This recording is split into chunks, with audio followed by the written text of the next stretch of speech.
Welcome back to Passionate World Talk Radio Network, a wholly owned subsidiary of Global Media Network, LLC.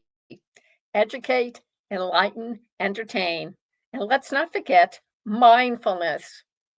And on today's episode, we're going to talk about the article that is not only appearing in Time magazine, but in several other places. What are sanctuary cities and why is Trump targeting them? Now, some people do know what a sanctuary city is, and basically it's a city that's offered refuge for immigrants to come and live and be protected by the city as long as they stay within the city limits from the Justice Department and the President of the United States. However, our current administration has turned things around. And this article was written by Rebecca Schneid, Schneid, and it appeared on February 13th of this year, 2025. Their new immigration policy has been put into an executive order that was signed by the current administration in its first few weeks of office this year. And it redefines birthright citizenship, suspending the U.S. Refugee Admissions Program, and declaring a national emergency at the border. And beyond his actions, he has focused specifically on these sanctuary cities or sanctuary jurisdictions. In the order that the administration signed, he titled it Protecting the American People Against Invasion. And he asserts that the Attorney General and the Secretary of Homeland Security should ensure that sanctuary jurisdictions, which his executive order says seeks to interfere with the lawful exercise of federal law enforcement operations, do not receive federal funding. Now, back in 2017, our current administration tried something similar. During his first week in office, he signed an executive order stating jurisdictions that did not comply with federal immigration's operations by his administrations would not receive federal funds. Numerous cities and counties sued, and some courts repeatedly upheld the legality of the sanctuary of these cities' laws. This time, the executive order also asserts that jurisdictions and local officials can and should be criminally or civilly investigated or persecuted if they adhere to sanctuary policy and do not assist U.S. Immigration and Custom Enforcement, which is ICE, in their new immigration policies, something that San Francisco City Attorney David Chu says is indicative of the current administration, doubling down and escalating his former attempts. Here's everything you should know about these sanctuary cities and the battle that's ensuing between those of these places and the current administrations. So, you're probably asking yourself, what are sanctuary cities? There's no legal or universal definition of the phrase, but these are commonly regarded as jurisdictions which have policies that limit or define the extent to which local state government will share information with federal immigration law authorities. Mark Fleming, an associate director of the National Immigration Justice Center Federal Litigation Project, says the term sanctuary cities is somewhat of a misnomer, considering they are in reference to a variety of jurisdictions and states throughout the U.S., with a wide range of laws in place to limit their cooperation with federal immigration enforcement. For example, one sanctuary policy of New York City bars city officials from sharing information about immigrants unless it is regarding a criminal matter or there is written permission by an individual immigrant to do so. Democrats have long championed these policies as a way to create safe and welcoming environment for immigrants. Jill Habig, founder and president of Public Rights Project, a national nonprofit that works with the state and local governments to enforce civil rights, is currently working with Portland to fight back against the current administration's legal and political fight with sanctuary cities. She says sanctuary cities have adapted these laws in order to create trust between immigrant communities and law enforcement. If immigrants, quote, fear that their local police are going to turn them over to ICE, then they may not report a crime that's affecting everyone. It's really the principle that cities have been deploying for decades to say, we want to make sure everyone in the community feels safe and that they feel comfortable, that they can access city services without fear of deportation. And that makes cities safe. In 2017, a study by the Center for American Progress conducted during a former administration's first term, the center reported that there were on average 35.5 fewer crimes committed per 10,000 people in sanctuary counties compared to non-sanctuary counties. 2030 Cambridge University, 2020 Cambridge University study also found that when local law enforcement works closely with ICE, undocumented immigrants are less likely to report crimes, which undermines public safety, one of the researchers said to The Hill.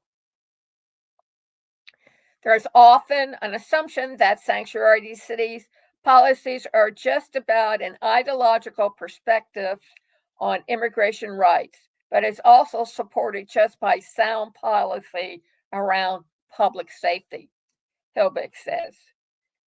In January 2025, a statement from the California Police Chief Association, which represents all 334 municipal police chiefs in the state of California, echoes this desire for cooperation between immigrant communities and law enforcement.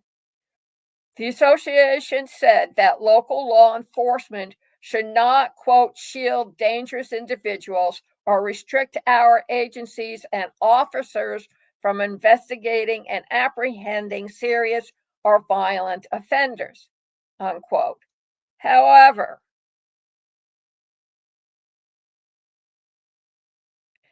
sanctuary jurisdictions aren't going to stop what we're going to do. Thomas Homan, our current administration's former acting director of ICE, Anu Bartazar, said in an interview with News Station in December. Fleming and Haybeck maintain, though, that the crackdown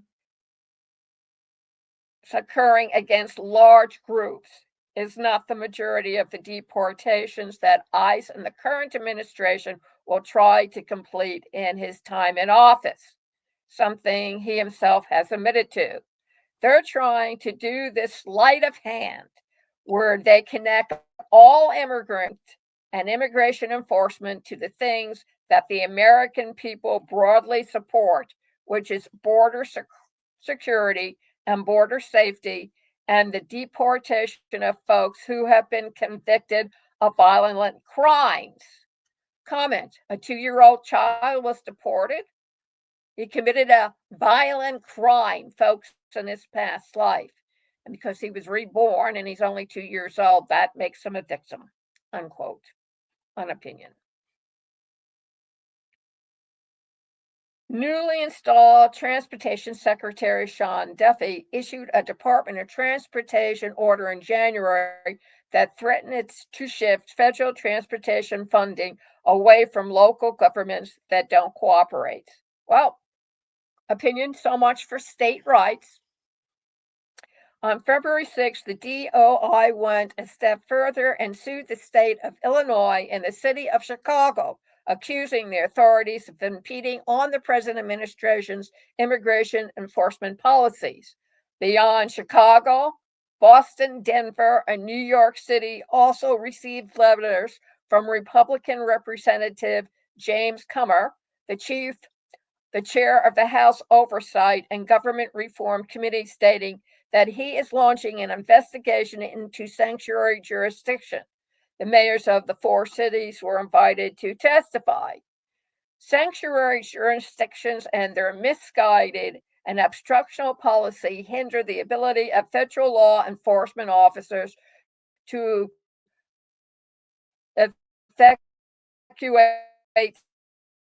safe arrest and remove dangerous criminals from American communities. Comer wrote, what is he going to write about the 2-year-old that was deported on cancer operation, and she was also deported with no medication and nobody to help her after having that cancer operation? There are around 20,000 ICE agents employed across the United States, according to the ICE's website, whereas there are more than 18,000 local police departments in the United States employing more than 1 million officers. On February 7th, several sanctuary cities, led by San Francisco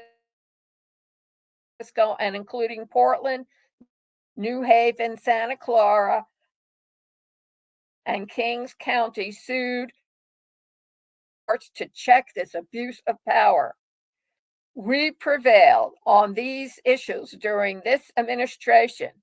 We believe that federal judges who adhere to the rule of law will be consistent with the law, Chu says, who is city attorney of San Francisco, is leading the effort. During this president's first term of president, the city and then president over similar policies, and the Ninth Circuit agreed with them. The Supreme Court then declined to hear the case. From our perspective, the administration actions clearly violate the law, so we're not expecting a difference. What he's doing isn't constitutional and illegal as it was 8 years ago. Chu bases the legality of sanctuary cities on the Constitution's 10th Amendment, which separate power between the states and the federal government. He also said that this current administration actions violate the separation of powers doctrine, the spending clause, the due process clause, and the Administrative Procedures Act. ICE detainer requests are typically not criminal, since criminal detainers are largely issued only if there are charges pending in another jurisdiction against a person currently serving a criminal sentence, Habig points out, and this is why courts have held local governments liable for Fourth Amendment violations in the past when they have honored ICE detailer requests without probable cause. They're trying to put local governments in a bind where it's either you violate the Fourth Amendment and may expose yourself to liability for holding people illegally, or you give up your federal funding and face retaliation by the federal government. So, ladies and gentlemen, it's a damned if you do and damned if you don't problem. Lest We Forget Historical is brought to you by Ruby.ai. Try it out, watch the demonstrations, and then sign up for a monthly subscription. http://AI with Lillian.com. And also by Conscious Research solutions. Check us out at passionateworldtalkradio.com/research made simple. Contact us with the form down below on the page, or make an appointment via calendly.com/passionate world radio for a free 15-minute consultation on how we can help you accomplish your research. And if you want to see programs like this to continue, please consider going over to our website, passionateworldtalkradio.com/donation. And keep truth, justice, and the American way going, especially if you're a woman. Thank you very much for listening, and have a great weekend.